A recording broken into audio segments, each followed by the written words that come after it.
So the two-tone paint is the first time we've done it in North America. So what we had to work with our paint technical team is they needed to decide how to apply the paint, what the stack up would be, or how that interface between the gloss black and the color would come to be. That was kind of their first step, is saying, can we technically do it? And once we found out that we could, then we basically went into the how do we create a process. They wanted to utilize the break in the color to kind of set off the front and the rear fascia designs. How do we create the process of applying the two-tone paint within our paint characteristics of our plant? So then we started focusing on that, and we have some really talented folks here at PMC that were able to kind of study that and figure out how to apply within process. For the fine line, you're able to see that color break, so it's important that it's consistent. So we had to define where it needed to be as far as repeatability, plus or minus a millimeter, and then also just the overall fine line appearance to make sure that it was clear and crisp every time. So the repeatability and then the accuracy of the fine line was critical. So the process here at PMC is very unique for the NSX Supercar paint.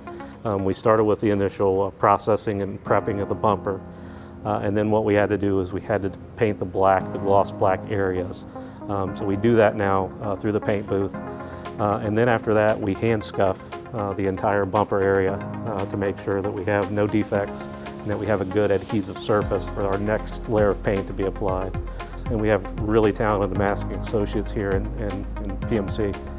And they hand apply these die-cut vinyl masks in all the areas that need to be applied. So through a lot of work and a lot of effort and a lot of trials, they developed a process along with our paint technical team and along with the supplier to apply these die-cut masks. Again, making sure that it was in a consistent area, it was repeatable, and the quality was really good.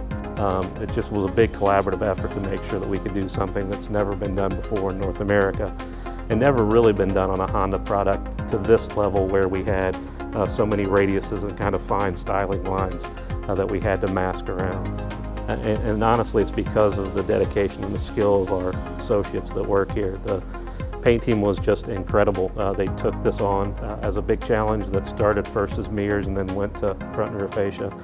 And if it wasn't for that flexibility that they have, that dedication, the hours that they spent perfecting the craftsmanship of this kind of fine line design, I think they knocked it out of the ballpark. It definitely is a supercar level spec that they're able to produce every day. So.